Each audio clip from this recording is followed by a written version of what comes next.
Link, c'est un jeu pour 4 à 8 joueurs à partir de 10 ans pour des parties d'environ 15 minutes. Et c'est ici la réédition du jeu original qui lui est sorti en 2009 et dont je suis un fan inconditionnel. Et c'est pour ça que je voulais parler de cette nouvelle édition qui améliore encore le jeu. Donc au niveau de l'ergonomie, de la façon de jouer, il y a des petites règles en plus. Donc c'est encore mieux que la première édition. Donc c'est pour ça que je voulais en parler. Donc je vous explique rapidement, les règles sont très simples. Chaque joueur en début de partie va recevoir un petit carnet avec un nom de personnage. Donc les carnets, il y en a 8 en tout puisque ça se joue jusqu'à 8. Et en fonction du nombre de joueurs, il va falloir prendre le bon carnet. Donc vous voyez, pour jouer à 4, c'est les carnets 4+. À 5, c'est le 5+, qui va se rajouter, le 6+, le 7+, et le 8. Donc ces carnets-là, chaque joueur va les récupérer. Et on va déterminer un premier joueur qui va prendre cette petite plaquette là. Donc la machine américaine, ça s'appelle dans le jeu, on s'en fout. Il va faire tourner les petits trous jusqu'à ce qu'on lui dise stop. Quand on lui dit stop, ça va donner un numéro. Et chaque joueur va regarder dans son carnet à la bonne page. Donc vous avez ici la page pour si vous jouez à 4, la page pour si vous jouez à 5, à 6, à 7 ou à 8. Donc à la bonne page, ici si on joue à 4, il va regarder si il a le numéro correspondant affiché. Donc là, ce joueur-là, pour le coup, ça passe de 9 à 12, il n'a pas le 10. Donc ça veut dire que ce joueur-là, ce sera un innocent. Tous les joueurs font ça, et donc celui-ci, par exemple, on est à 4 joueurs, il regarde, et lui, pour le coup, il a un mot. Donc, lui, c'est un espion. Et en fait, le jeu est fait de telle sorte que à chaque partie, il y aura uniquement 2 personnes qui auront un mot écrit sur leur carnet.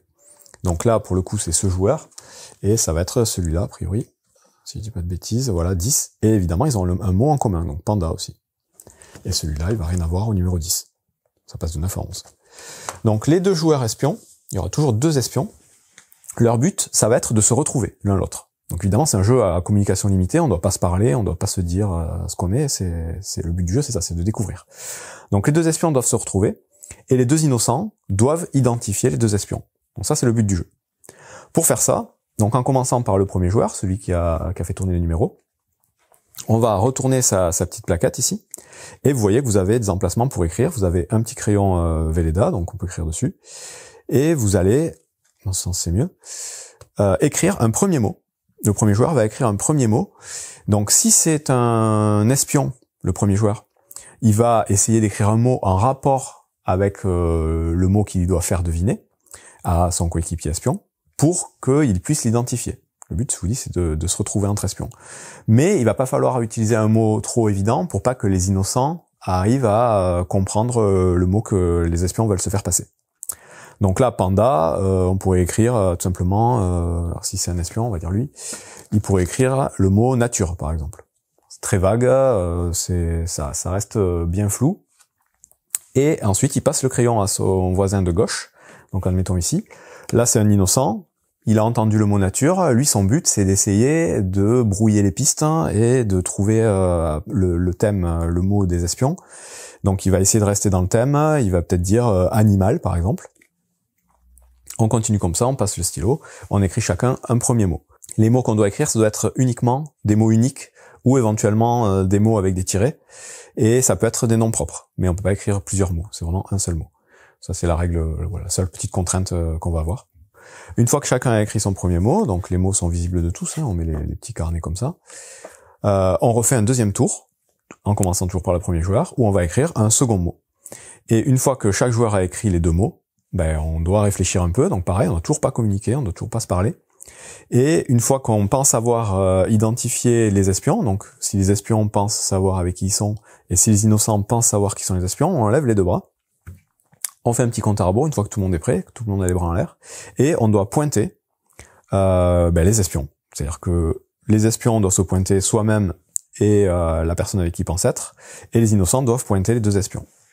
Et à partir de là, on va compter des points, donc en fonction de si on a été découvert ou pas. Pour les points, si les 2 espions se sont trouvés l'un l'autre et qu'aucun innocent ne les a trouvés tous les 2, ils marquent 2 points chacun. Les innocents, s'ils arrivent à identifier les 2 espions, ils marquent 2 points, et les espions ne marquent rien. Et si jamais les espions n'arrivent pas à se trouver, donc il suffit qu'il y en ait un qui se trompe, dans ce cas-là, tous les innocents marquent 1 point. Donc c'est comme ça qu'on compte les points. Les points, on peut les inscrire en bas de sa petite feuille.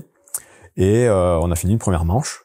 Et donc on recommence, on fait tourner la plaquette de premier joueur à un joueur suivant, on retire un numéro, et on refait un tour, et on dit qu'une partie s'arrête dès qu'un joueur arrive à ou dépasse 3 points. Mais ça, vous faites ce que vous voulez, vous pouvez faire une partie en 10 points, autant de points que vous le souhaitez. Donc ça, voilà, c'est la mécanique de base, et c'est beaucoup plus ergonomique et beaucoup plus sympa que le jeu original où il y avait des cartes identiques, il fallait distribuer les cartes, enfin c'était un peu moins sympa, même si le jeu fonctionnait très bien et la règle est la même. Le fait d'utiliser ces petits carnets, c'est quand même super chouette. Il y a aussi une petite variante qui a été rajoutée, plutôt sympa, qui va faire en sorte d'utiliser des mots d'une certaine famille. Donc là, le premier joueur en fait va avoir un trait de caractère. Donc là, c'est Pedro Peligroso. Il y a un petit texte rigolo explicatif et une contrainte en fait qui va être jouée pour toute la manche. Donc là, la contrainte, c'est que tous les mots doivent être du domaine du dangereux. Donc un couteau, un tigre, une maladie. Donc tous les joueurs vont devoir utiliser des mots dangereux. Et chaque carnet a sa petite contrainte particulière, et à chaque fois c'est le premier joueur qui va donner sa contrainte. Donc là, chaque mot doit faire une seule syllabe, par exemple. Et ben, ça a l'air de rien, ça change pas mal le jeu, et c'est plutôt sympa.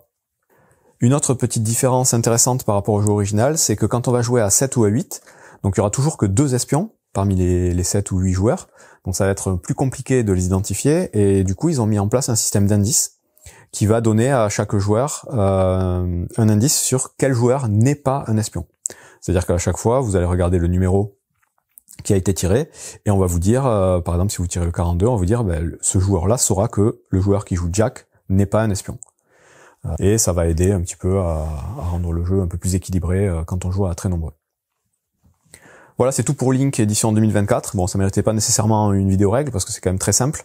Mais voilà, je voulais en parler parce que je vous dis, c'est un de mes jeux d'association d'idées préférés.